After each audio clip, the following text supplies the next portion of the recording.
The clatter of plates and murmur of conversations filled Bellini's, the upscale Italian restaurant where I'd been waiting tables for the past 8 months. My feet ached in the regulation black heels, each step a reminder of the double shift I was pulling. The scent of garlic and basil hung in the air, usually comforting, but tonight it clung to my skin like a reminder of where I belonged, serving others while barely keeping my own life together. Table 7 needs their check, and 9 just got seated. Marco, the floor manager, barked as he passed, not bothering to wait for my acknowledgement. I nodded anyway, tucking a strand of hair behind my ear. My reflection in the polished silver service tray showed dark circles under my eyes that even my careful makeup couldn't fully conceal. 28 years old and already exhausted by life. This wasn't how I'd imagined things would turn out when I moved to the city 5 years ago with dreams of finishing my nursing degree. The weight of my phone in my apron pocket felt heavier than usual. 3 missed calls from the hospital billing department. My mother's cancer treatments weren't covered by insurance, and the payment plan I'd negotiated was already behind. 1 more month, and they might stop her treatment altogether. I approached table 9 with my practiced smile, the one that didn't quite reach my eyes but was convincing enough to secure decent tips. The table was situated in the far corner of the restaurant, partially obscured by a decorative partition adorned with climbing ivy. It was the most private table in the house, usually reserved for couples or important guests. The first thing I noticed was the child. A boy, maybe 4 or 5 years old, with dark curls and eyes red-rimmed from crying. He sat rigidly in his chair, small shoulders hunched forward, occasionally sniffling as he stared down at the table. Across from him sat a man I couldn't quite see, just the outline of broad shoulders beneath what appeared to be an expensive suit. "Good evening and welcome to Bellini's," I began, my voice taking on the warm, professional tone I'd perfected. "My name is Sophia, and I'll be your server tonight. Can I start you with something to drink?" That's when the man shifted, leaning into the golden light cast by the wall sconce. My words faltered as I took him in. Impossibly handsome in a dangerous way, with sharp cheekbones and eyes so dark they appeared black in the dim lighting. His suit wasn't just expensive, it was exquisitely tailored to his frame, the kind of clothing I'd only ever seen in magazines. A heavy watch glinted on his wrist as he absently stroked a signet ring on his left hand. But what struck me most was how everyone around him seemed to fade into the background, as if he commanded all the light and air in the room. 2 men in dark suits sat at a nearby table, not eating, their attention constantly scanning the restaurant before returning to our corner. "Water for now," he said, his voice surprisingly soft with a slight accent I couldn't place. "And something sweet for the boy." He didn't look at me as he spoke, his attention focused entirely on the child. The boy's lower lip trembled as a fresh tear slid down his cheek. "Is everything all right?" I asked before I could stop myself, looking at the child with concern. The man's gaze snapped to mine, and I felt a chill race down my spine. Not from fear exactly, but from the intensity of his focus, as if I'd suddenly become the most interesting thing in the room. "No," he said simply. "It is not." I should have nodded and retreated to get their drinks. That's what the job required. That's what safety demanded when faced with a man who clearly occupied a different world than mine. But the boy's quiet sniffling pulled at something in me. Kneeling down to the child's eye level, I smiled gently. "Hey there, my name's Sophia. What's yours?" The boy glanced up at the man, as if seeking permission to speak. After receiving an almost imperceptible nod, he whispered, "Marco." "That's a wonderful name," I said, reaching into my apron pocket. "You know, Marco, I have something special for brave boys like you." I pulled out a small paper crane I'd folded during my break. It was a habit I'd developed during the long hours at my mother's hospital bedside, creating something beautiful from nothing but a square of paper. Marco's eyes widened slightly as I placed the crane on the table before him. "If you hold it in your hands and make a wish," I whispered conspiratorially. Sometimes the wish comes true. A flicker of something, wonder, perhaps, crossed his face as he carefully picked up the paper bird. "Can I get you some ice cream while you think about what you'd like for dinner?" I asked, straightening up but keeping my voice gentle. Marco nodded, the faintest ghost of a smile appearing on his lips. When I looked back at the man, I found him watching me with an expression I couldn't decipher, something between surprise and calculation. as if I were a puzzle he hadn't expected to encounter. "Chocolate," he said after a moment. "Bring him chocolate ice cream." I nodded and turned to leave, feeling his eyes on my back with each step. At the service station, Marco the manager intercepted me. "What the hell are you doing?" he hissed, gripping my elbow hard enough to leave marks. "Getting ice cream for a customer?" I replied, confused by his reaction. "Do you have any idea who that is?" His face had gone pale, a sheen of sweat appearing on his upper lip. I shook my head. "That's Alessio Vitale," he whispered, as if even saying the name too loudly might summon something terrible. The name meant nothing to me, but the fear in Marco's eyes told me it should. "He owns half the city," Marco continued, loosening his grip on my arm. "The parts that don't show up in tourist brochures. Don't engage with him. Don't look at him too long. Just serve and get out. Understand?" I nodded, a knot forming in my stomach. I'd heard whispers about the families that controlled the city's underworld. Drugs, gambling, protection rackets. But they'd always seemed like urban myths, stories told to scare newcomers. "And Sophia?" Marco added as I turned away. "For God's sake, don't do anything stupid." I returned to the table with chocolate ice cream for the boy and water for Mr. Vitale, my hands remarkably steady despite the warnings echoing in my head. The boy's eyes lit up at the sight of the dessert, but he waited, looking at the man across from him. "Go ahead, Marco," Alessio said, his voice gentler than before. As the child began to eat, Alessio's attention turned fully to me. "You're good with children," he observed. "I like them," I replied simply, feeling somehow that honesty was important with this man. They see the world differently than we do. "And how do you see the world, Sophia?" My name in his mouth sounded different, almost intimate, and I wondered when I'd introduced myself. Had he read my name tag, or had he already known who I was? "As a series of shifts and bills," I answered with a small, self-deprecating smile. "Not very poetic, I'm afraid." Something flickered in his eyes. Amusement, perhaps. Honesty is its own poetry.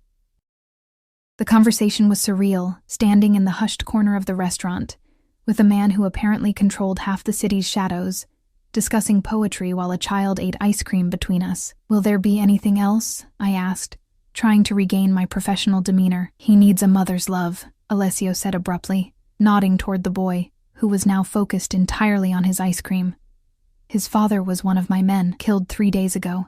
His mother died in childbirth." I blinked, startled by the sudden confidential turn. "I'm sorry," I said, because what else could one say to such a revelation? "Does he have other family?" Alessio's gaze was penetrating, as if he could see through my skin to the fears and dreams beneath. "No, he has me now. I take care of my people, Sophia, always." He said it like a vow, like something carved in stone. I should have walked away then, should have maintained the boundary between server and customer. But the boy, Marco, looked up at me with chocolate around his mouth, and eyes that had seen too much loss for someone so small, and I found myself reaching for a napkin to gently wipe his face. "There you go," I said softly. "Much better." When I looked up, Alessio was watching my hands with an intensity that made my skin prickle, not with fear, but with something else I didn't want to name. "We'll have the special," he said, never looking at the menu. "And bring another portion for yourself. Join us." It wasn't a request. I'd been in the service industry long enough to recognize when someone was used to being obeyed without question. "I'm working," I said, the words coming out more firmly than I expected. "But thank you." His eyebrow arched slightly, perhaps unused to refusal in any form. Then, unexpectedly, he smiled. Just a slight curve of his lips, but it transformed his face from merely handsome to devastating. "When do you finish?"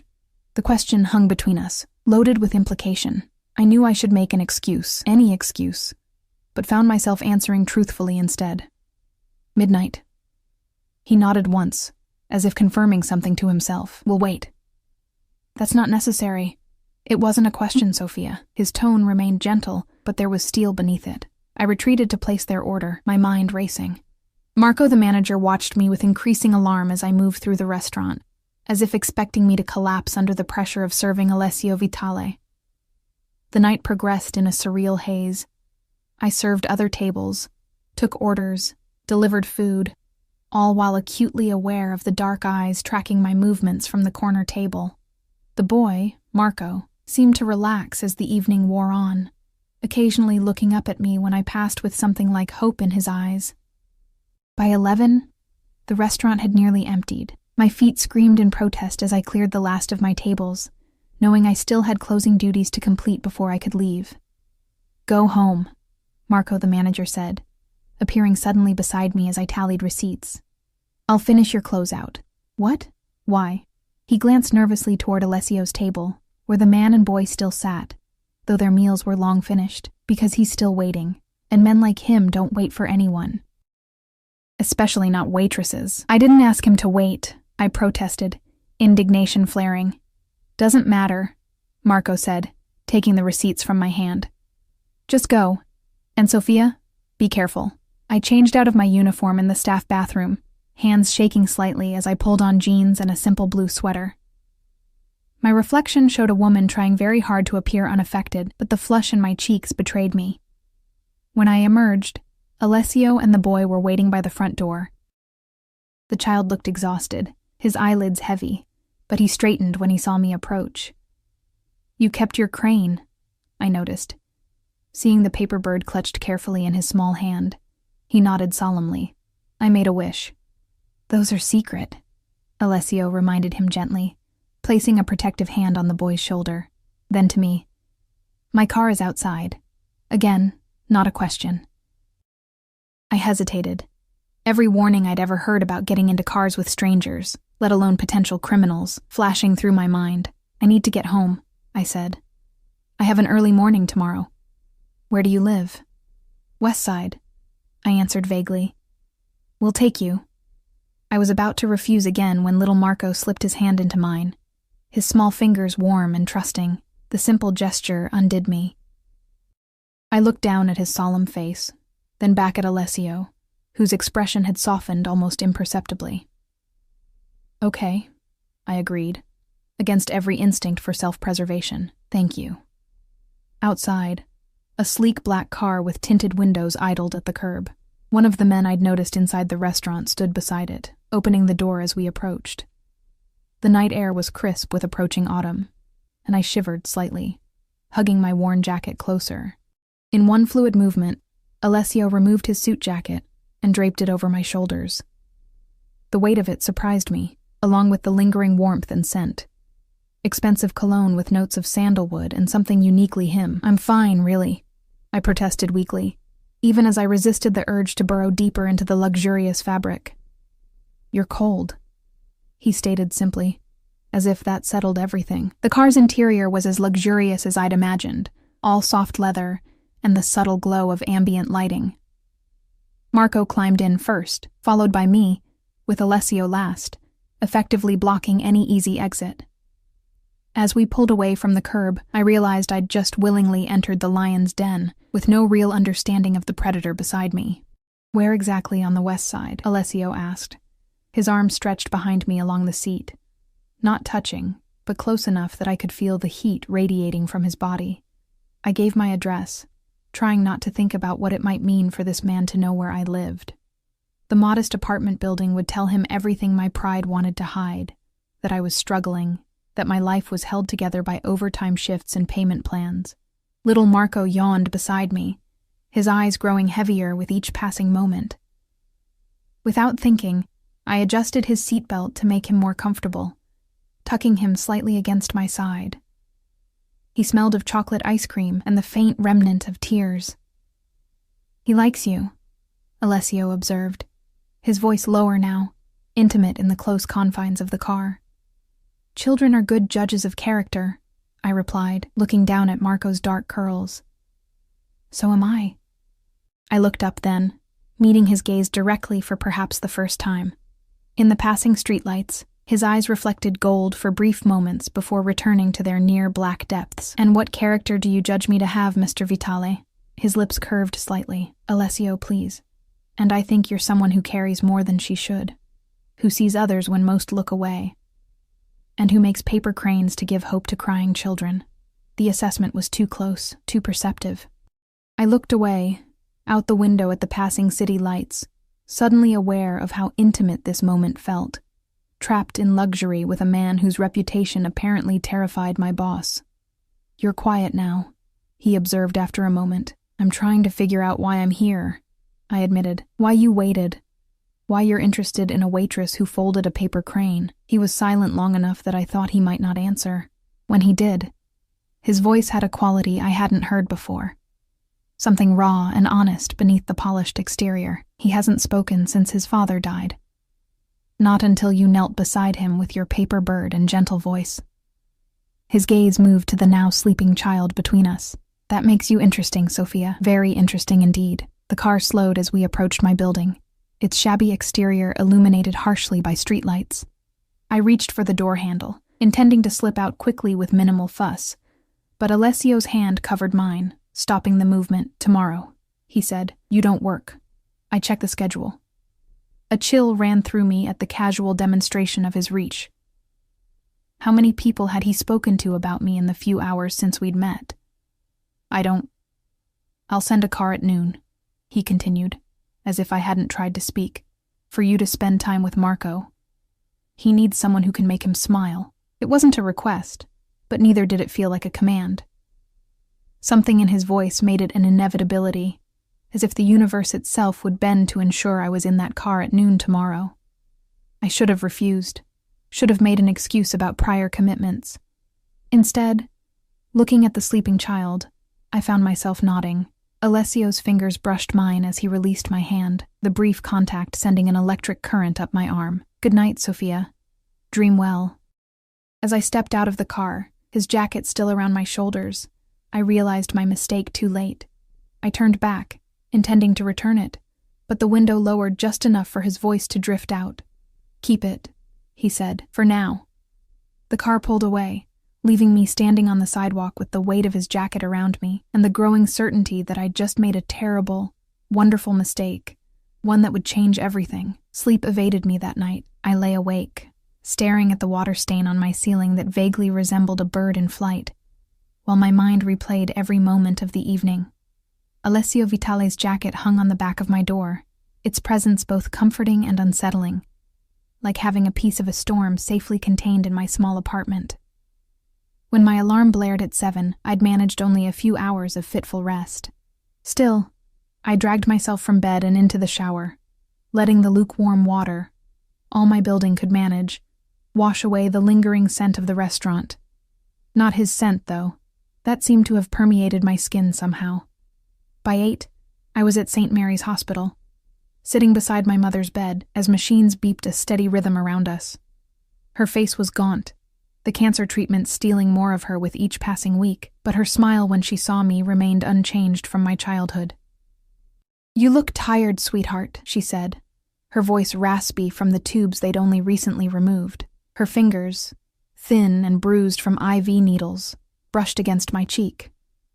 "Just a long shift," I assured her, capturing her hand and pressing a kiss to her palm. "How are you feeling today?" "Better now that you're here." It was her standard response, one that never failed to twist my heart. "Any news on the payment plan?" I forced a smile, pushing down the panic that rose whenever I thought about the mounting bills. "I'm working on it. Don't worry about that now." She saw through me, as she always had. "Sophia, you can't keep—" "I met someone," I blurted, desperate to change the subject, immediately regretting the words as her eyes lit up with hope. "Oh? Tell me everything." "Why, what could I say?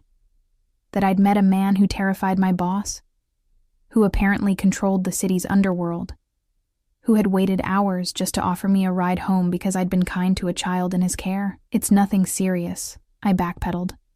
"Just someone interesting." I busied myself adjusting her blankets, avoiding her knowing gaze.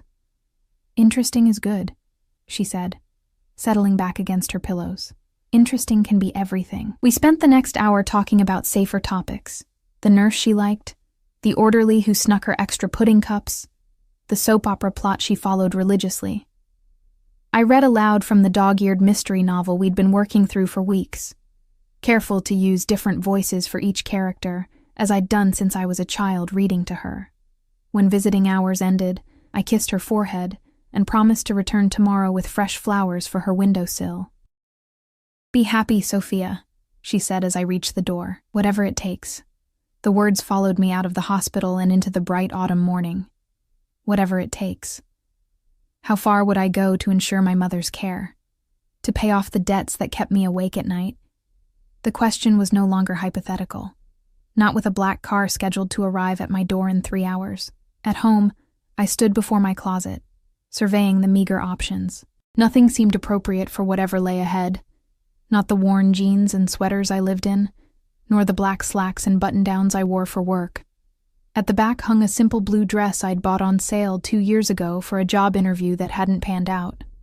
I'd never worn it, saving it for some special occasion that never materialized. Today felt like a turning point, though I couldn't articulate why. The dress fit better than I remembered, skimming over curves I usually kept hidden beneath practical clothing. I paired it with the only decent shoes I owned, low heels that wouldn't leave my feet screaming after an hour. My hair, usually pulled back for work, I left down, the dark waves falling past my shoulders. At precisely noon, my phone buzzed with a text from an unknown number. "The car is waiting. No signature. None needed." Outside, the same sleek black car from last night idled at the curb. The driver, different from yesterday but cut from the same cloth, broad-shouldered and expressionless, opened the door without a word. I'd expected to find Alessio inside, perhaps with Marco. Instead, the back seat was empty, the leather as pristine as I remembered. "Where are we going?" I asked the driver after he'd pulled away from the curb. "Mr. Vitale's residence," came the curt reply. No further elaboration offered. We drove for nearly half an hour, leaving the cramped streets of my neighborhood behind, passing through the gleaming downtown, and finally turning into an exclusive enclave of estates set back from the road behind high walls and security gates. The leaves here seemed more vibrantly colored, as if autumn itself made more of an effort for the wealthy. The car slowed before an imposing iron gate flanked by stone columns. After a brief exchange with a security guard, we proceeded up a winding driveway lined with perfectly manicured trees. The house, if such an understated word could apply to the sprawling mansion that came into view, was a masterpiece of modern architecture. All clean lines and vast windows reflecting the afternoon sun. "We're here," the driver announced unnecessarily as we pulled to a stop before wide stone steps. My mouth had gone dry, the reality of where I was and with whom I was about to spend the afternoon, suddenly overwhelming. I could still ask to be taken home, could claim illness or a forgotten appointment. Before I could speak, the massive front door opened and little Marco appeared at the top of the steps. He wore dark jeans and a blue sweater that nearly matched my dress, his curls tamed somewhat from yesterday. When he spotted me through the car window, his solemn face brightened, and he waved tentatively. Any thought of retreat vanished. I stepped from the car and managed a smile that felt more genuine than I'd expected. "Hello, Marco," I called, climbing the steps to meet him. He didn't speak, but reached for my hand, his small fingers wrapping around mine with surprising strength, as if afraid I might disappear if he didn't hold on tight enough. "He's been watching for you since morning," came Alessio's voice from the doorway. Today he wore no suit jacket, just a crisp white shirt with the sleeves rolled to reveal strong forearms and dark trousers. More casual, but no less commanding. His eyes swept over me, lingering on the blue dress before returning to my face. "You look lovely," he said. The words simple but delivered with an intensity that warmed my cheeks. "Thank you for inviting me," I replied, defaulting to politeness to mask my uncertainty.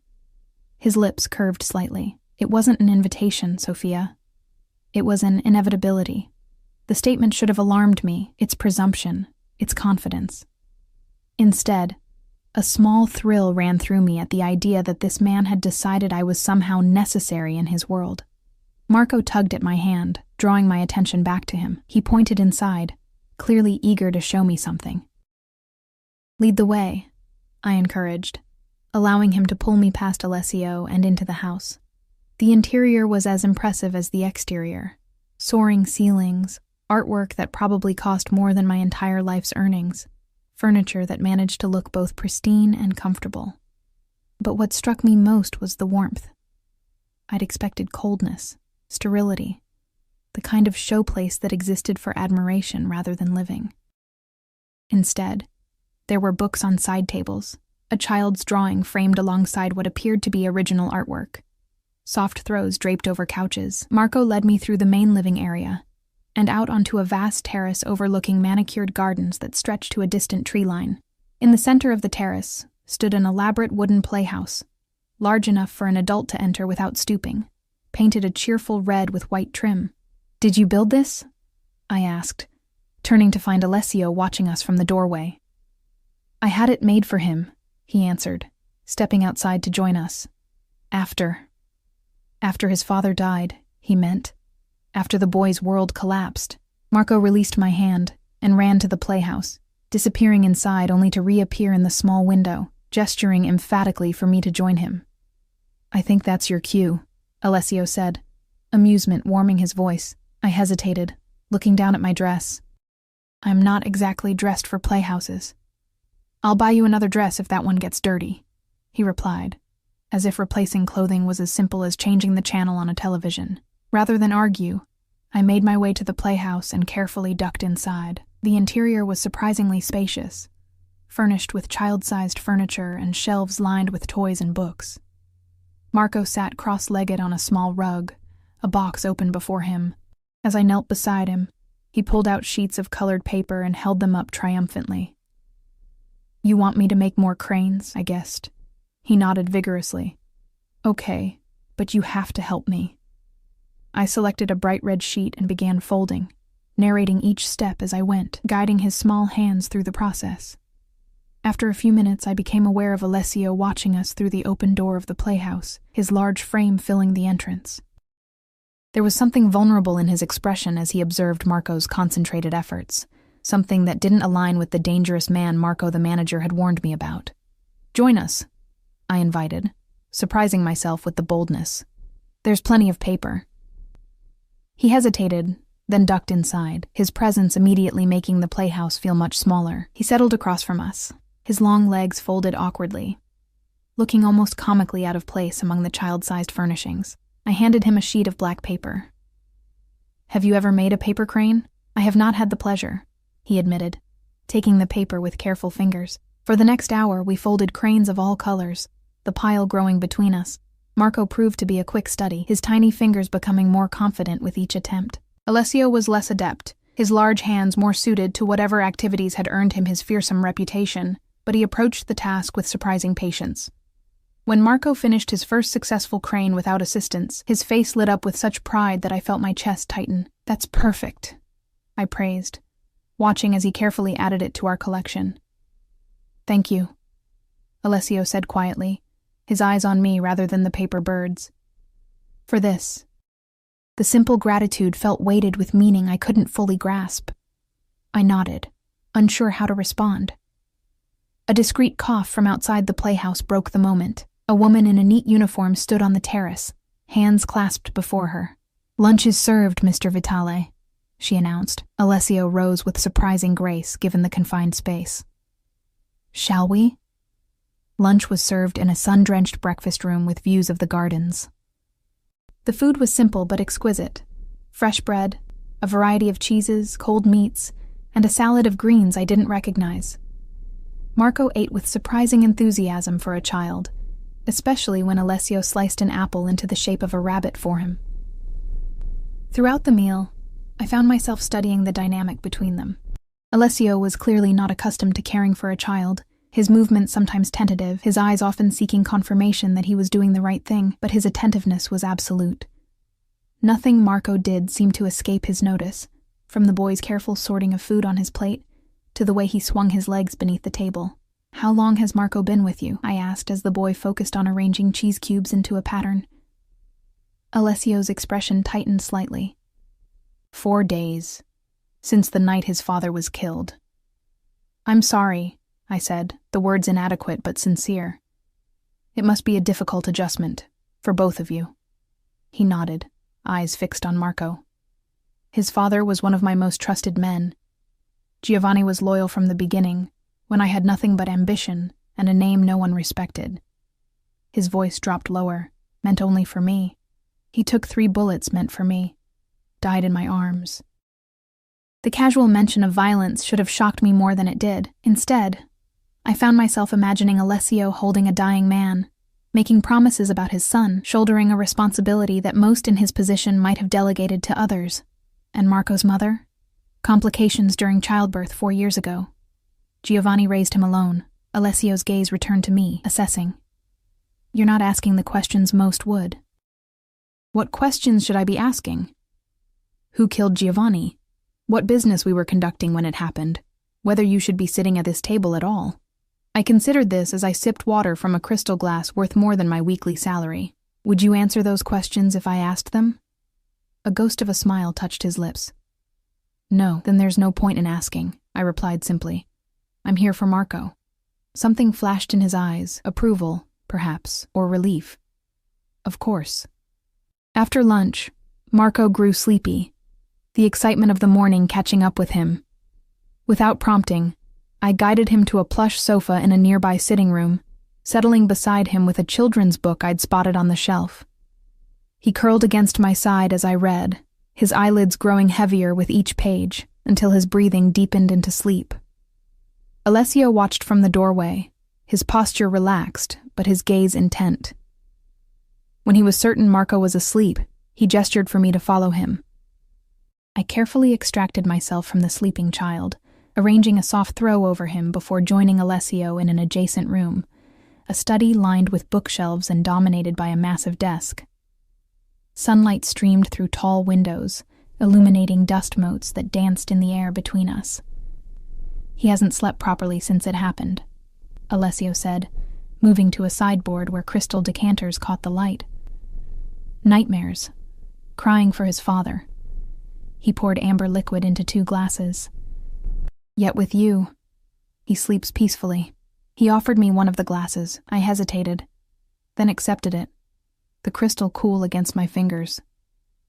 Children respond to consistency and kindness, I said. He's been through trauma. He needs stability. Is that what you studied before becoming a waitress? He asked, his tone making it clear he already knew the answer. Child psychology? Nursing, I corrected, though I never finished. Life got in the way. Your mother's illness, he stated rather than asked. He raised his glass slightly. To better days ahead. I froze, the glass halfway to my lips. How do you know about my mother? He held my gaze steadily, unapologetic. I make it my business to know everything about people who enter my life, Sophia. Especially those who enter Marco's life. A chill ran through me despite the warm sunlight. And what exactly do you know about me? Sophia Elena Martinez, 28 years old. Only child of Elena Martinez, currently receiving treatment for stage 3 pancreatic cancer at St. Mary's. Father unknown. Dropped out of nursing school in your final year when your mother was diagnosed. Working 2 jobs. Bellini's 5 nights a week and the convenience store on Mitchell Street weekend mornings. Behind on rent twice this year. Medical bills totaling just over $93,000, with a payment plan you're struggling to maintain. Each word felt like an invasion, laying bare the precarious scaffolding of my life. The glass trembled slightly in my hand as I set it down untouched. I swallowed hard. Thorough. His expression softened almost imperceptibly. I needed to know who was sitting across from Marco, who was making him smile for the first time in days. And now that you know? I asked, unable to keep the edge from my voice. Alessio moved closer, his presence filling the space between us. Now I know you're exactly who I thought you were. Someone who carries too many burdens alone. Someone who sees others before herself. Someone who makes paper cranes for crying children, even when her own world is falling apart. He reached out, his fingers brushing a strand of hair from my face with surprising gentleness. I should have stepped back, maintained distance between us, but I remained still, caught in the gravity of his attention. What do you want from me, Alessio? I asked, the question barely above a whisper. His eyes held mine, dark and unreadable. Right now? I want you to come back tomorrow, and the day after. Marco needs you. The implication hung in the air between us. that it wasn't only Marco who needed me. I should have been afraid, should have seen the danger in becoming entangled with this man and his world. Instead, I felt something uncoil within me, something dangerously close to hope. And if I say no? The question was theoretical. We both knew I wouldn't. His lips curved in a smile that didn't quite reach his eyes. I would send the car anyway, and you would come. You seem very certain of that. I am. He stepped closer still, close enough that I could smell his cologne, feel the heat radiating from his body. Because I saw your face when Marco fell asleep against you, because I know about the hospital bills. Because I understand what it means to protect what's yours at any cost. My heart hammered against my ribs as his words settled over me, their implication clear. A business proposition wrapped in the guise of childcare, my presence for his financial assistance. I won't be bought, I said, raising my chin defiantly. His eyes darkened. I'm not offering to buy you, Sophia. I'm offering you a choice. What choice? To help a child who needs you, to ease your mother's burden, to step into a world where you don't have to fight alone. He reached out again, this time his fingers trailing along my jaw, feather-light. All you have to do is say yes. In that moment, standing in the sunlight of his study, with his touch burning against my skin, I knew I stood at a crossroads. Behind me lay the life I'd always known. The struggle, the endless work. The fear of losing my mother. Ahead stretched something unknown, dangerous, possibly devastating, and yet... Yes, I whispered, the word escaping before I could reconsider. Something fierce and triumphant flashed in Alessio's eyes, there and gone so quickly I might have imagined it. His hand cupped my cheek fully now, thumb brushing across my lower lip, in a touch so intimate it stole my breath. Good, he murmured. That's good, Sophia. From the next room came the sound of Marco stirring, a small whimper breaking the charged silence between us. Alessio's hand fell away as we both turned toward the sound. He's having a nightmare, I said, already moving toward the door. Alessio caught my wrist, his grip firm but not painful. Remember your choice, he said, his voice low and intense.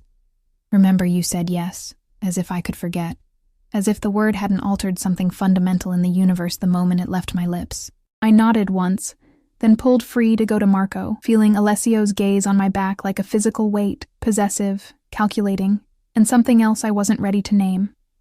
The next 2 weeks fell into a rhythm I never could have anticipated. Each day, the black car would appear precisely at noon, waiting to transport me from my world to Alessio's. Each day, Marco would be watching for my arrival, his small face lighting up when I stepped from the car.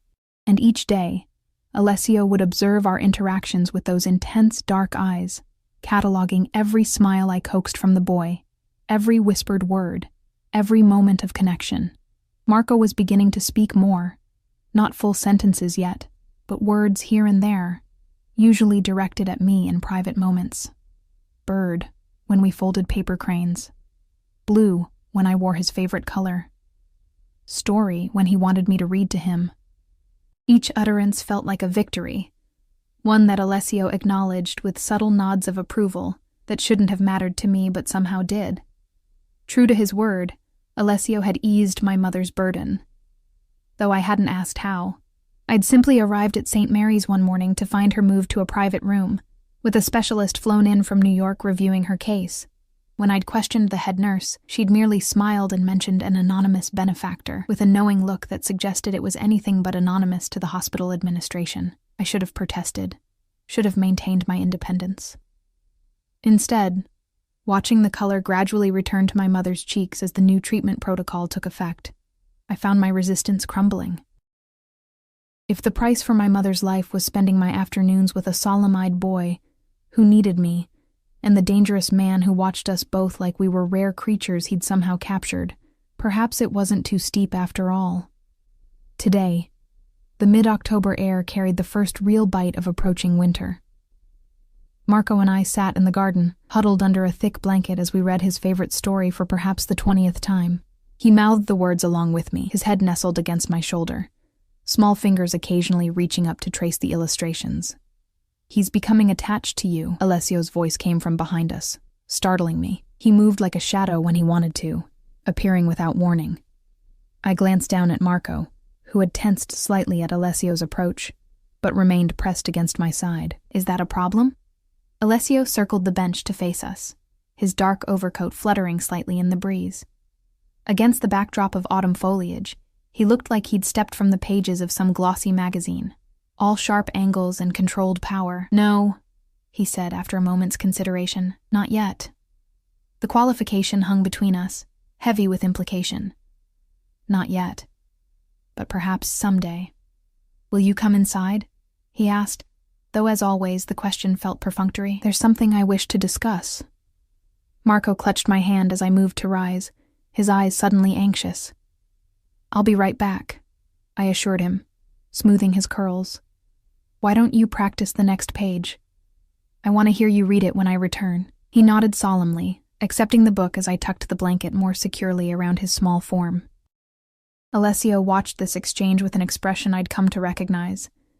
Something between fascination and possessiveness, as if he couldn't quite determine if my ease with Marco pleased or concerned him.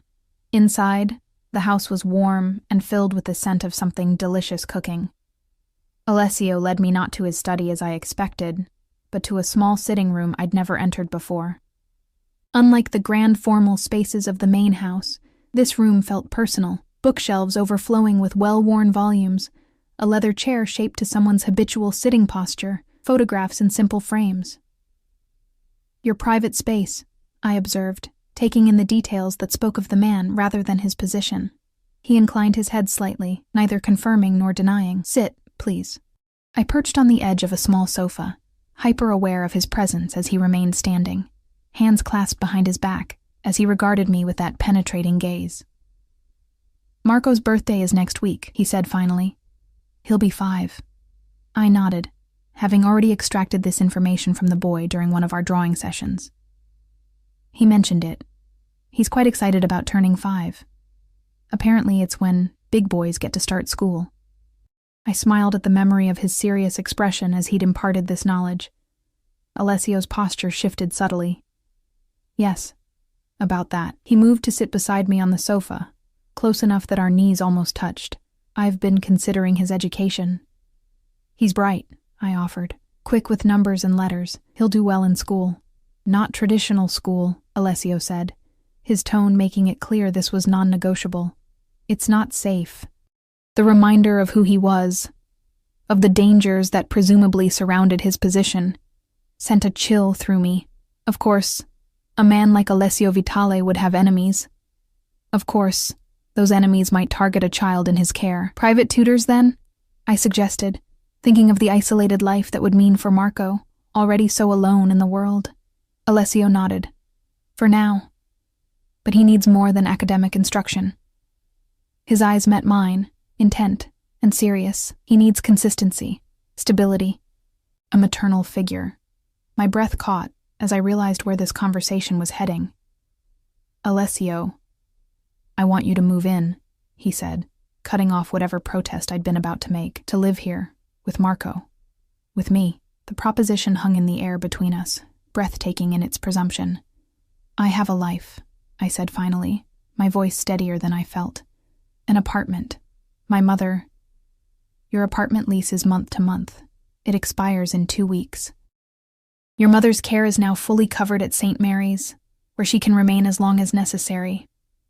Your manager at Bellini's has already been informed you won't be returning.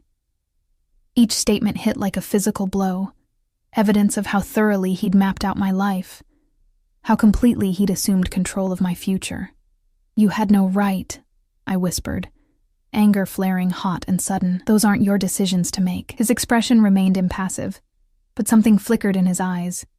Not regret exactly, but perhaps recognition that he'd miscalculated. I removed obstacles, made things simpler. Simpler for whom? I stood abruptly, needing distance between us. You can't just rearrange people's lives because it suits your purposes, Alessio. I can, he replied, his voice soft but unyielding. I do. Every day. Of course he did. That was who he was. A man who controlled not just businesses or territories but people, their fates. their futures. Not mine, I said, though even to my own ears, the protest sounded hollow. Hadn't I already allowed him to take over the most critical aspects of my existence? My mother's care, my financial burdens. He rose to stand before me, close enough that I had to tilt my head back to maintain eye contact. Marco needs you, Sophia. Here. With him. His hand rose to cup my cheek, the gesture becoming familiar in a way that should have alarmed me. I need you here. The admission, so plainly stated, so matter-of-fact, knocked the air from my lungs. In 2 weeks, he'd never expressed any personal desire beyond my usefulness to Marco. Had never indicated that his interest extended beyond the boy's welfare. What exactly are you offering me? I asked, forcing myself to hold his gaze despite the heat climbing my neck.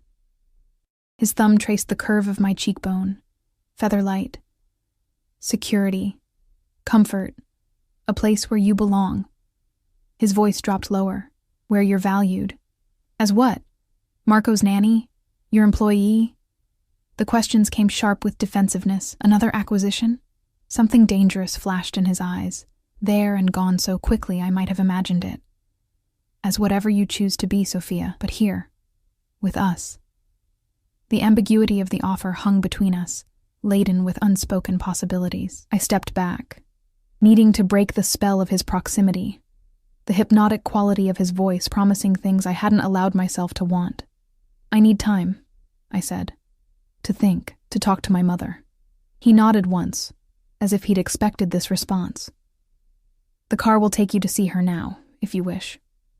Outside, Marco still waited on the bench, the book clutched to his chest, his face brightening when he saw me return. I knelt before him, adjusting his scarf against the cooling air. I have to go see my mother, I explained gently, but I'll be back tomorrow just like always. His small brow furrowed. Promise? The word, so clear, so perfectly articulated, caught me by surprise. I glanced up at Alessio, who stood watching us, his expression unreadable. I promise, I assured Marco, drawing him into a quick hug. Be good for Alessio, okay? He nodded solemnly, his eyes darting between me and Alessio as if trying to decipher the tension that stretched invisible but palpable between us. The ride to the hospital passed in a blur of conflicting emotions. By the time I reached my mother's room, I'd worked myself into a state of righteous indignation over Alessio's presumption, his casual rearrangement of my life without consultation. I'd rehearsed a dozen different ways to refuse his offer, each more eloquent than the last. All my prepared speeches evaporated when I saw my mother sitting up in bed, color in her cheeks, a book open on her lap, looking more like herself than she had in months. "Sophia!" she exclaimed, her smile brightening the sterile room. "I wasn't expecting you until tomorrow." I crossed to her bedside, taking her hand in mine, marveling at the strength in her grip. "You look wonderful, Mom." "I feel wonderful," she agreed, her eyes crinkling with genuine happiness. "Dr. Harrison says the new treatment is working better than they hoped. The tumor is already shrinking." Relief washed through me, so powerful I had to sit on the edge of the bed. That's amazing news." "It's a miracle," she corrected, squeezing my hand. "Just like your mysterious benefactor." I stiffened slightly. "What do you mean?" Her eyes, so like mine, studied my face with the perception that had always made hiding anything from her impossible. "The hospital administrator came by yesterday. Said all our bills have been paid in full. That any treatment I need, for as long as I need it, is covered." She tilted her head. "You wouldn't know anything about that, would you?" I looked down at our joined hands, unsure how to explain what I barely understood myself. "I've met someone," I said finally, echoing my words from weeks ago. "Someone powerful." "The interesting man," she recalled, her expression thoughtful. "And he's helping us." It wasn't a question, but I nodded anyway. "He has a little boy, a child he's caring for. He wants me to help with him, to live in his house." I expected shock, concern, all the natural reactions a mother should have to such a proposition. Instead, She studied me with careful consideration. And what does he want in return, this powerful man? The question cut to the heart of my own confusion. I don't know, I admitted. He says he wants me there for Marco. That's the boy. But it's more than that. I can feel it when he looks at me, I trailed off, heat rising in my cheeks. My mother's eyes softened with understanding. When he touches you. I nodded, unable to articulate the electricity that sparked whenever Alessio's skin made contact with mine. The way his gaze seemed to burn through layers of pretense to see something in me I couldn't name myself. Is he kind to you, Sophia? She asked simply. The question gave me pause. Kindness wasn't the first word I'd associate with Alessio Vitale. He was intense, demanding, presumptuous. But cruel? Harsh? No. Yes, I said finally. In his way. And the boy? Do you care for him? Marco is... I smiled despite myself, thinking of his solemn eyes lighting up when I arrived each day. He's wonderful. He's been through so much, and he's still so gentle, so eager to love and be loved. My mother nodded, as if confirming something to herself. Then perhaps this is where you're meant to be, sweetheart. But we don't even know who this man really is, I protested. What he does, where his money comes from. She gave me a knowing look. I think you have some idea, and you're still here, still considering his offer. Her thumb stroked the back of my hand. Sometimes life offers us unexpected paths, Sophia. Sometimes the right choice isn't the safe one or the conventional one. What if I'm making a terrible mistake? I whispered, voicing my deepest fear. What if you're not? She countered gently. What if this is exactly where you're supposed to be? With this man and his boy who both need you in different ways. I left the hospital an hour later with no more clarity than when I'd arrived, my mother's parting words echoing in my mind. Follow your heart, Sophia. It's never led you astray before. The problem was, my heart seemed as conflicted as my head, pulled between self-preservation and the undeniable connection I felt to both Marco and, increasingly, to Alessio himself. The black car was waiting when I emerged from the hospital, the driver holding the door open without comment. I slid into the back seat, expecting to be taken to my apartment, but as we pulled away from the curb, I realized we were heading in the opposite direction. Where are we going? I asked, leaning forward. Mr. Vitale's residence, the driver replied, his tone suggesting this should have been obvious. The boy won't sleep. He's asking for you. Concern immediately overrode my lingering irritation with Alessio's high-handedness. Is Marco all right? Is he sick? Nightmares, I believe. The driver's eyes met mine briefly in the rearview mirror. He won't calm down for anyone else. My heart contracted at the thought of Marco frightened and crying, calling for me. Whatever complex emotions I harbored toward Alessio, the boy himself had claimed a piece of my heart I hadn't intended to give.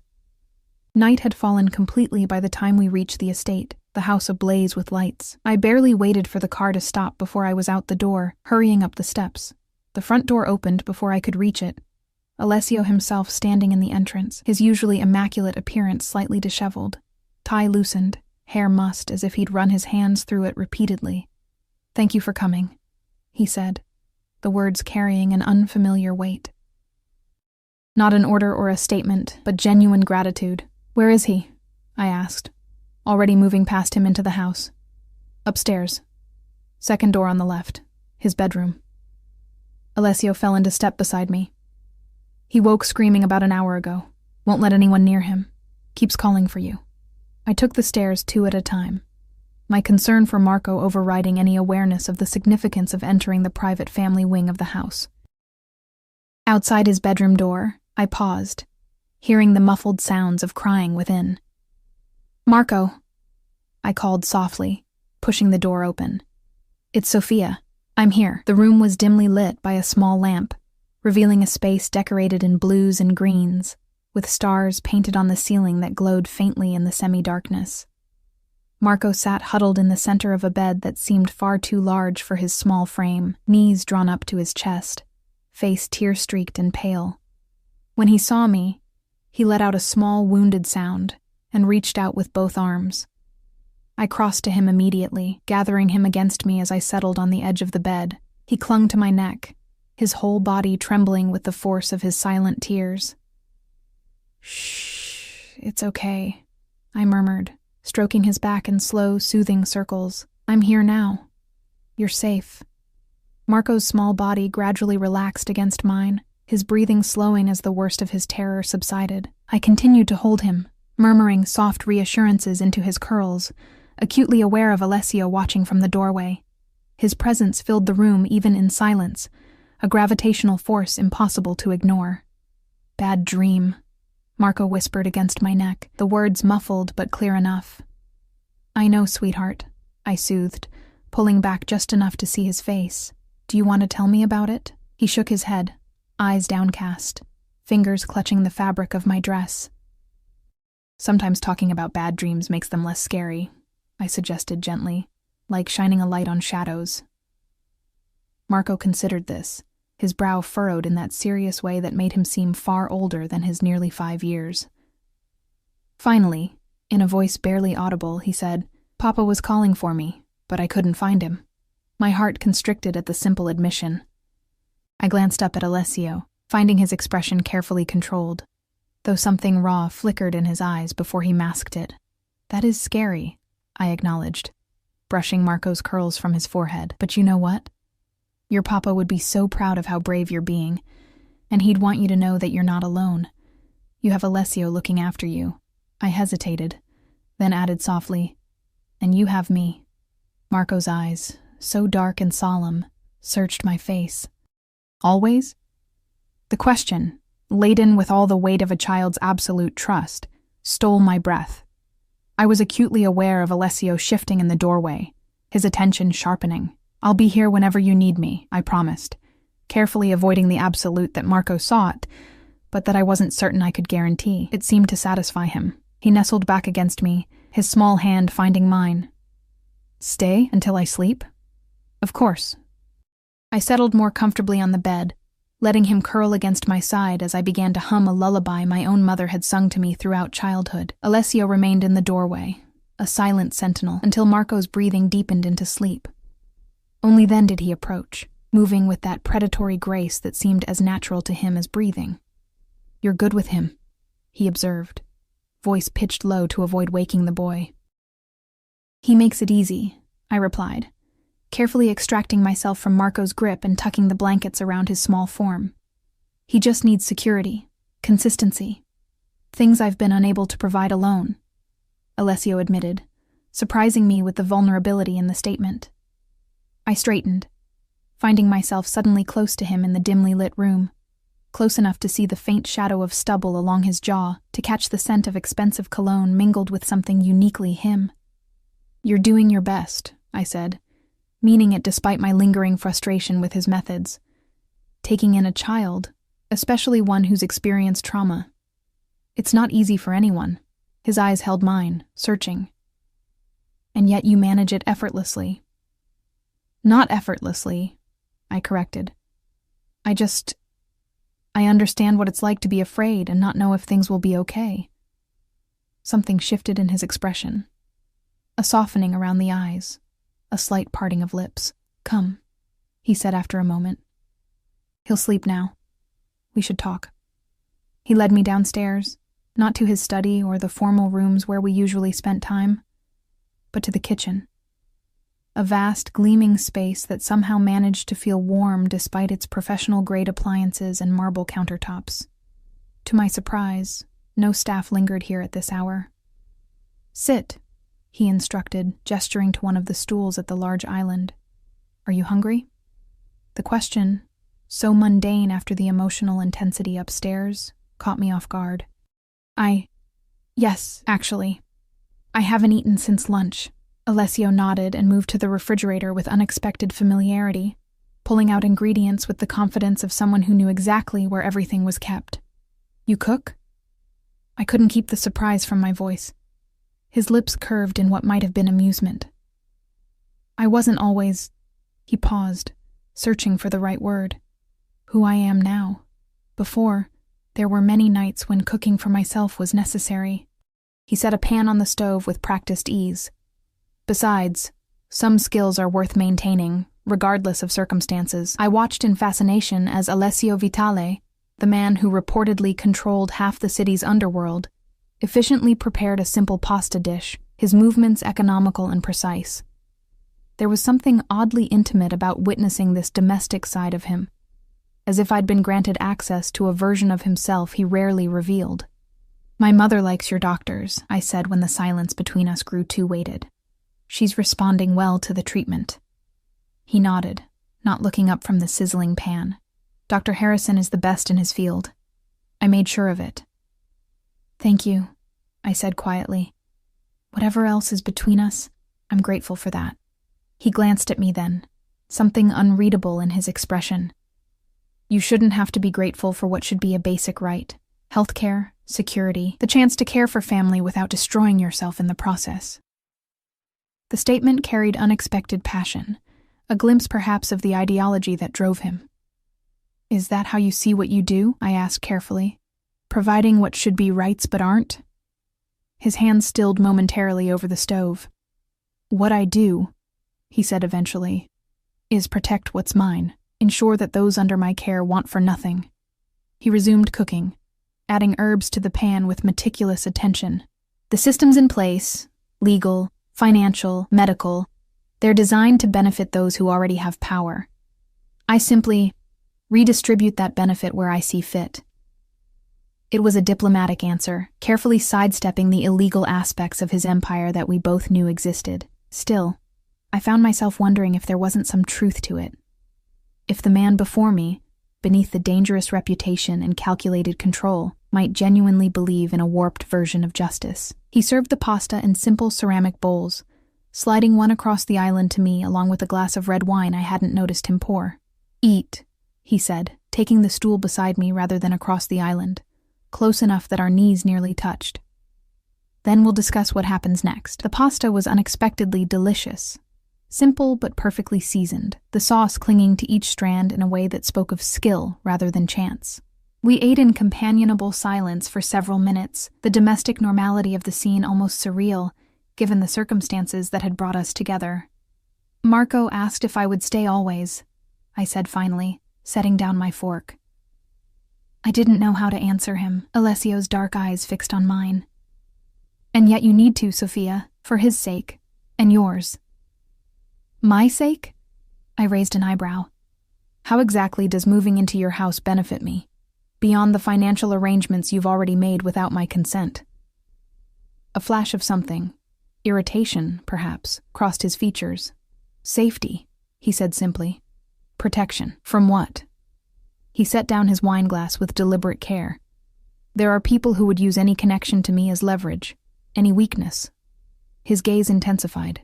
"You've become such a connection. The longer you remain in your apartment, traveling back and forth, the greater the risk." A chill ran through me despite the kitchen's warmth. "Are you saying I'm in danger because I've been spending time with Marco, with you?" "I'm saying precautions are necessary." His hand moved to cover mine on the countertop, his touch warm and unexpectedly gentle. "I protect what's mine, Sophia." There it was again. That possessive claim that should have offended me, but instead sent a thrill of something dangerous coursing through my veins. "I'm not yours," I said, the protest sounding weak even to my own ears. His thumb traced small circles on the inside of my wrist, just over my pulse point. "Aren't you?" The question came soft, almost tender. "You've been in my house every day for 2 weeks. You've cared for Marco as if he were your own. You've accepted my help with your mother." His eyes held mine, unflinching. "Lines have blurred, Sophia, boundaries crossed. The only question now is whether you'll acknowledge what's already happened or continue pretending otherwise." Heat climbed my neck at his blunt assessment. The worst part was that I couldn't deny it. Couldn't pretend I hadn't felt the subtle shift in my relationship not just with Marco, but with Alessio himself, the way his gaze followed me through rooms, the increasing frequency of his casual touches, the charge in the air whenever we found ourselves alone. "And if I agree to move in," I asked, forcing myself to maintain eye contact, "what exactly would be expected of me?" "To continue as you have been with Marco," he answered immediately. "To provide the stability and care he needs." He paused, his expression growing more intense. As for us, his fingers tightened slightly around mine. I would expect honesty, loyalty, and the acknowledgement of what's growing between us, whatever form that might take. The candor of his response stole my breath. No pretty lies or false pretenses, just the naked truth of what he wanted, laid bare for my acceptance or rejection. I barely know you, I whispered, though the protest sounded hollow even to my own ears. How could that be true when I'd spent every day in his home, witnessed his care for Marco, felt the weight of his attention like a physical touch? You know enough, he countered. You know I honor my commitments, that I protect what matters to me, that I can give you and your mother security you've never known. His voice dropped lower, more intimate. And you know there's something between us that neither of us expected, but both of us feel. My heart hammered against my ribs, his words giving voice to the undercurrent that had run beneath our every interaction. And if I say no, if I walk away, his expression tightened, something dangerous flashing in his eyes before he controlled it. Your mother's care would continue regardless. I don't withdraw my protection once given. He released my hand, creating space between us. But Marco would suffer, as would you, I think. The implicit threat in the first statement was overshadowed by the raw honesty in the second. He wasn't trying to coerce me with financial leverage. That would have been simpler, cleaner in its manipulation. Instead, he was offering a truth I couldn't easily dismiss. That walking away would hurt not just Marco, but me as well. I need to think, I said, pushing back from the island. This isn't a small decision. Alessio nodded, his expression once again carefully controlled. The guest room has been prepared for you tonight. Marco will want you here in the morning. He rose with fluid grace. Take whatever time you need to consider. But know that my offer won't change, all of it, or none. Is everything a negotiation to you? I asked, unable to keep the edge from my voice. His lips curved in a smile that didn't reach his eyes. Everything worth having requires terms, Sophia. I'm simply being transparent about mine. He showed me to a guest suite that put my entire apartment to shame. All soft blues and creams, with a bed that looked cloud-soft, and a bathroom bigger than my living room. Fresh clothes had been laid out on a chair. Not my clothes, but new ones that would fit perfectly, I had no doubt. How long have you been planning this? I asked, taking in the evidence of premeditation around me. Since the night you made a paper crane for a crying boy, he admitted without shame. Some things are inevitable, Sophia. This, us, was always going to happen from that first moment. The certainty in his voice should have frightened me. Instead, I found myself wondering if he might be right. If the path that had led me here had been set in motion the moment I knelt beside Marco's chair at Bellini's. Good night, Alessio, I said, needing distance to sort through the tangle of emotions his proximity evoked.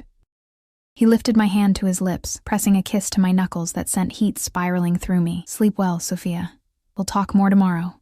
Alone in the lavish guest room, I found sleep elusive despite the comfort surrounding me. My mind raced with the implications of Alessio's offer, with the undeniable attraction I felt toward him despite, or perhaps because of, the danger he represented, with my growing attachment to Marco and his to me.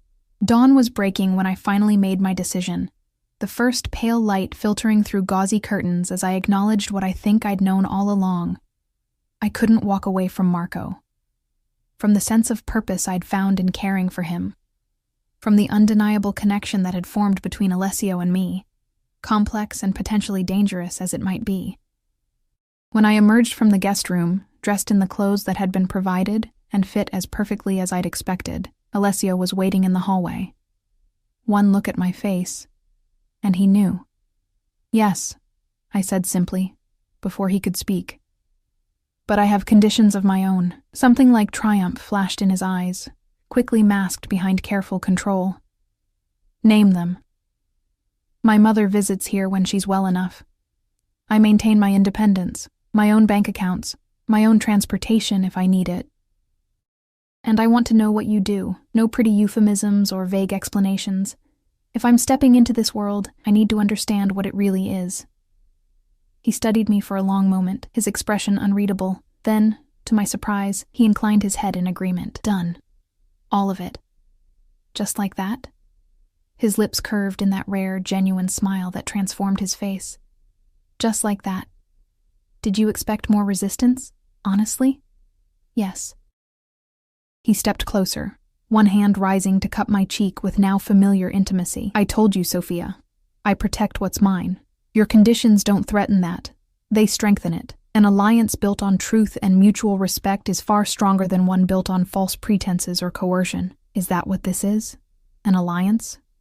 His thumb brushed across my lower lip, sending shivers through me. For now, he murmured. Though I think we both know it's becoming much more. Before I could respond, Marco's bedroom door opened, and he emerged, sleep-rumpled and wide-eyed at finding us both in the hallway. Sophia? He questioned, rubbing his eyes as if to confirm I wasn't a dream. You stayed. I knelt to his level, opening my arms as he ran to me. I stayed, I confirmed, holding him close. Over his head, my eyes met Alessio's, finding something warm and possessive in his gaze as he watched us embrace. And I'm going to keep staying, I added, the words a promise to Marco and an acknowledgement to Alessio of the choice I'd made. For better or worse, I was stepping fully into their world. Marco pulled back, his small face alight with more joy than I'd seen since we met. Forever. This time, I didn't hedge or qualify. For as long as you need me. Alessio's hand settled on my shoulder, warm and solid. Claiming, protecting, connecting. Come, he said, his voice gentler than I'd ever heard it. Let's have breakfast. We have much to plan. As we descended the stairs, Marco's hand in mine and Alessio close behind us, I felt the strangest sensation of pieces falling into place. This wasn't the life I'd imagined for myself, nowhere close to the future I'd planned. It was dangerous, uncertain, built on foundations I didn't fully understand. And yet, walking between these two damaged, complex people who had somehow become essential to me, I couldn't help feeling that perhaps I'd finally found where I belonged. 3 months passed like a dream, or perhaps like waking from one. My small apartment was packed up, my meager possessions looking almost embarrassed when placed within the grandeur of Alessio's mansion. My mother continued to improve under Dr. Harrison's care, well enough now to visit once a week for Sunday dinners, where Marco would proudly show off his latest achievements. My old life receded like a tide, leaving behind only the essential pieces, my relationship with my mother, a few cherished books and photographs, memories that grew more distant with each passing day. In their place came new rhythms, new certainties, mornings with Marco, guiding him through the lessons his tutors had prepared, afternoons in the garden or library, reading stories or creating elaborate adventures with the toys that arrived in seemingly endless supply. And evenings belonged to Alessio. True to his word, he had answered my questions about his business with unflinching honesty. Yes, parts of it were illegal, gambling, protection, certain imports that bypassed taxation. No, he did not deal in drugs or human trafficking, lines he considered uncrossable. Yes, violence was sometimes necessary, though he preferred the leverage of information and financial pressure. No, he did not enjoy causing pain, but neither did he hesitate when his position required it. The world operates on power, he'd explained one night as we sat in his study, the fire casting dancing shadows across his features, those who have it and those who serve them. I simply chose not to serve. I should have been repelled by these admissions. Instead, I found myself understanding the brutal logic of his choices, the code of honor that guided actions others might view as criminal. He protected his people fiercely. He kept his word absolutely. He valued loyalty above all else. And somehow, improbably, I had become part of that inner circle. Someone he protected. Someone whose opinion he sought. Someone he watched with those dark, intent eyes that missed nothing. Marco thrived under our shared care. The nightmares decreased, then stopped altogether. He spoke freely now, his vocabulary expanding daily, his laughter filling rooms that had once seemed too formal for joy. He called Alessio Uncle Alessio, and me simply Sophia, though sometimes when half asleep or frightened, Mama would slip out. a word that never failed to send a complicated surge of emotion through me. Today was Marco's birthday, his 5th, and the house hummed with quiet activity as staff prepared for the small celebration we'd planned. No other children would attend, security concerns made that impossible. But Alessio had arranged for a magician who had performed for royalty, a cake crafted by a pastry chef flown in from Paris, and gifts that had been arriving for weeks from Alessio's associates around the world. I stood in Marco's bedroom, helping him dress in the new outfit he'd selected with such seriousness. Navy blue pants and a crisp white shirt that made him look heartbreakingly grown up. "Do I look handsome?" he asked, turning before the mirror with a gravity that made my heart clench. "The handsomest," I assured him, kneeling to straighten his collar. "Your papa would be so proud of you." His small face grew solemn at the mention of his father. "Uncle Alessio says Papa is watching from heaven. Do you think he can see my party?" I swallowed past the tightness in my throat. "I think he can see everything wonderful that you do, and I think he's smiling right now." Marco nodded, accepting this with the simple faith of childhood. Then, with the resilience that continually amazed me, his expression brightened. "Is Nonna Elena coming today?" Nonna Elena was what he'd taken to calling my mother, a title she adored. "She is," I confirmed. "And she has a special present for you." His eyes widened. "What is it?" "If I told you, it wouldn't be a surprise, would it?" I tapped his nose gently. "Now, let's go downstairs. I think Uncle Alessio is waiting for us." We found Alessio in the main living room, deep in conversation with 2 men I recognized as part of his inner circle. He broke off mid-sentence when he saw us, his expression softening in the way it always did when Marco entered a room. "There he is," he said, opening his arms as Marco ran to him. "The birthday boy." The men nodded respectfully to me as they left, still a strange experience after months in Alessio's world. I'd come to understand the hierarchy within his organization, the complex web of loyalties and obligations that bound dozens of people to him. And I'd come to understand my own position within that web, respected because Alessio respected me, protected because he had claimed me as his own. "Everything is ready?" I asked, as Alessio lifted Marco into his arms. He nodded, his eyes meeting mine over Marco's head. "Everything, though there's been a slight change of plans." Something in his tone made me pay closer attention. "We'll discuss it later." I understood the message. Business had intruded. Something requiring Alessio's attention had arisen. It happened occasionally, these reminders that the peaceful life we'd constructed rested on foundations that were anything but peaceful. The party unfolded beautifully, despite whatever shadow lurked at its edges. My mother arrived, looking healthier than she had in years, bearing a handmade quilt she'd been working on for weeks during her hospital stays. Marco was delighted with the magician, gasping and clapping at each illusion. The cake was a masterpiece of chocolate and spun sugar that seemed too beautiful to eat, though Marco had no such reservations.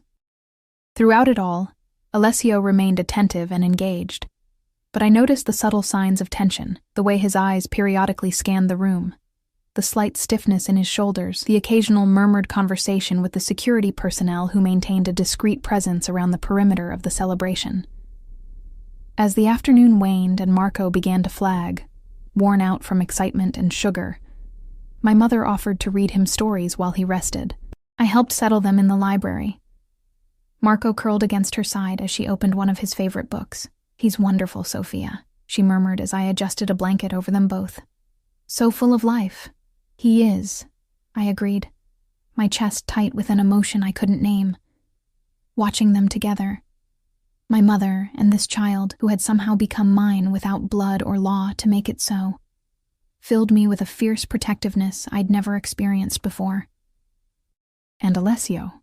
she asked, her perceptive eyes missing nothing. "How are things there?" I glanced toward the door, though I knew Alessio was elsewhere, handling whatever situation had arisen. "Complicated," I admitted. "But good, I think. We're finding our way." The truth was more nuanced than I could express. Alessio and I had developed something that defied easy categorization, deeper than friendship, charged with an attraction neither of us acted upon, but both acknowledged. Bound by our shared care for Marco, and the strange intimacy of living within the same walls. There had been moments, his hand lingering on mine as he passed a glass of wine, his eyes holding mine across rooms, conversations that stretched late into the night, revealing pieces of ourselves neither of us had shared before. But always, he maintained a careful distance, never pushing beyond the boundaries of what I seemed ready to give. "Be careful with your heart," my mother advised, though her tone held no judgment. "But don't be afraid to use it either." I kissed her cheek, then Marco's forehead, leaving them to their stories as I went in search of Alessio. I found him in his study, phone pressed to his ear, tension evident in the hard line of his jaw. When he saw me, he concluded the call abruptly. "Is everything all right?" I asked, closing the door behind me. He moved to the sideboard, pouring 2 glasses of amber liquid before answering. "There's been a development," he said finally, handing me one of the glasses, "concerning Giovanni's killers." Giovanni, Marco's father. In 3 months, this was the first concrete mention of the people responsible for his death, though I knew Alessio had been hunting them with cold, patient determination. "You found them?" I asked, the glass cool against my suddenly warm palm. "Yes." The single word contained volumes. Satisfaction, rage, the promise of retribution. "What happens now?" I kept my voice steady, though my heart raced with implications. Alessio studied me, perhaps gauging how much to share, how much I could bear to know. "Justice," he said finally. "My kind, not the law's." This simple statement should have horrified me. 3 months ago, it might have. Now, thinking of Marco's nightmares, of the life stolen from him, of the father he would never see again, I found I could not summon the appropriate moral outrage. "When?" I asked instead. "Tonight." He set his glass down, moving closer to me. "I'll be gone for a few hours. The house will be secure. Extra men on the perimeter, all the usual protocols." I nodded, understanding now the tension I'd observed throughout the day. "Will it be—" I hesitated, unsure how to phrase the question. "Dangerous?" he supplied, his expression softening slightly. "No. The hard work was finding them. The rest is formality." A euphemism for execution, I knew. Though neither of us would say it aloud, this was the reality of the world I'd entered. Blood and power and justice delivered without courts or juries. "Marco had a wonderful birthday," I said, changing the subject to something safer, something we both cherished. "He loved the telescope especially." Alessio's expression warmed at the mention of the boy. "He has your curiosity, your kindness, and your determination," I added with a small smile. "Yesterday he spent 3 hours trying to build a tower with those blocks, refusing to give up even when it fell 20 times. Something shifted in Alessio's gaze as he looked at me, a softening, an intensity that made my breath catch. "You've given him something I couldn't, Sophia. A mother's heart." The words echoed his statement from that first night at the restaurant, but now weighted with months of shared experiences, with the reality of what we had become to each other, to Marco. "I love him," I said simply. It was the first time I'd stated it so plainly, though we both had known it for weeks, as if he were my own. Alessio moved closer still, close enough that I could feel the heat radiating from his body, smell the now familiar scent of his cologne mingled with something uniquely him. "And me?" he asked, his voice dropping to a register that sent shivers through me. "What am I to you, Sophia?" The question hung between us, charged with all the unspoken moments of the past months, all the careful boundaries we'd maintained while living in such intimate proximity. "You know," I whispered, unable to find the words for the complex tangle of emotions he evoked in me. Fear and fascination, respect and wariness, desire and something dangerously close to love. His hand rose to cup my cheek, the gesture now familiar but no less potent for its repetition. "I need to hear it," he said, his thumb brushing across my lower lip. "Before I leave tonight, before I do what must be done." Understanding dawned. He needed absolution, or perhaps benediction, needed to know that whatever darkness he carried, whatever violence he would enact in the name of justice and protection, I would still be here when he returned. That I had chosen this life, this world, this man, with my eyes open to all he was. You are... I swallowed hard, searching for truth. Everything I never expected. The man who saved my mother's life, who gave Marco a home, who looked at me and saw something worth claiming.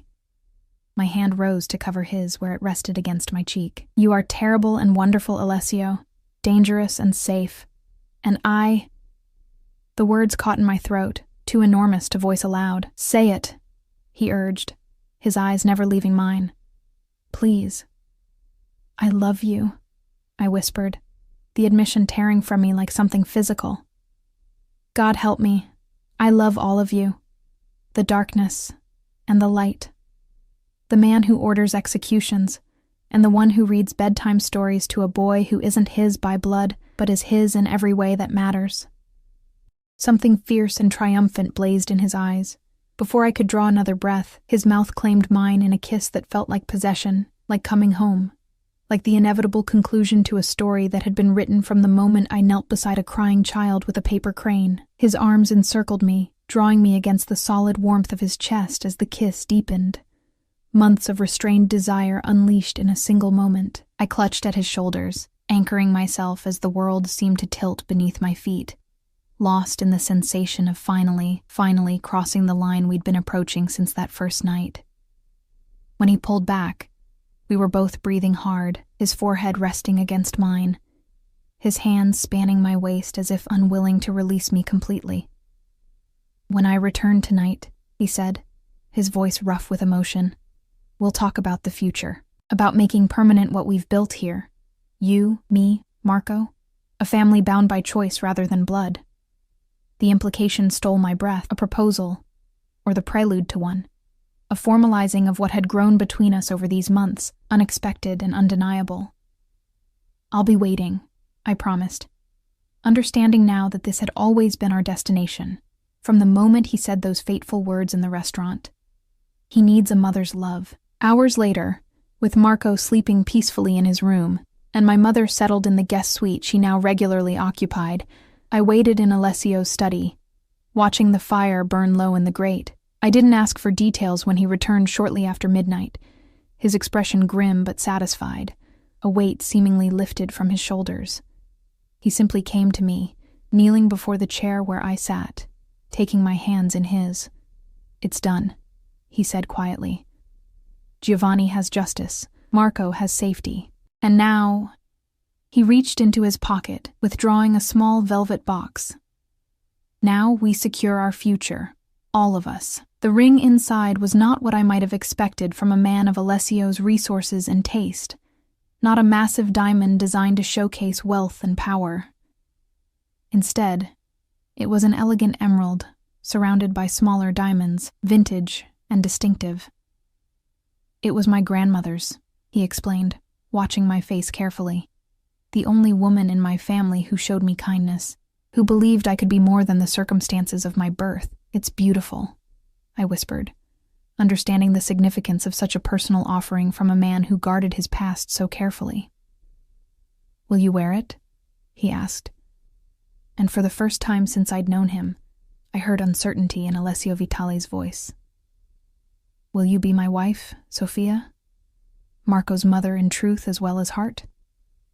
The question needed no consideration. I had made my choice months ago, had reaffirmed it with each day I remained. With each piece of my heart I gave to the solemn-eyed boy who called me Mama in unguarded moments. With each layer of Alessio I discovered and came to love despite, or perhaps because of, the complexity I found. Yes, I said simply, watching as he slid the ring onto my finger, a perfect fit that seemed somehow symbolic of how seamlessly I had found my place in this unexpected life. He rose, drawing me to my feet and into his arms. I will protect you, he vowed, the words carrying the weight of an oath. You and Marco and any children we might have. I will give you everything within my power to give. I know, I murmured against his chest, listening to the steady beat of his heart. And I will love you, all of you, the darkness and the light. I will be Marco's mother, your wife, the keeper of this home we've built. Outside, snow began to fall, covering the estate in a blanket of pristine white. transforming the world as completely as my life had been transformed since that fateful night at Bellini's. Tomorrow, Marco would wake to find his two favorite people engaged to be married, his family secured at last. Tomorrow, we would begin planning a future I could never have imagined for myself. But tonight, in the circle of Alessio's arms, I found the resolution to a story that had begun with a paper crane and a crying child, a dangerous man who needed someone to love his boy, and a waitress with enough heart to love them both.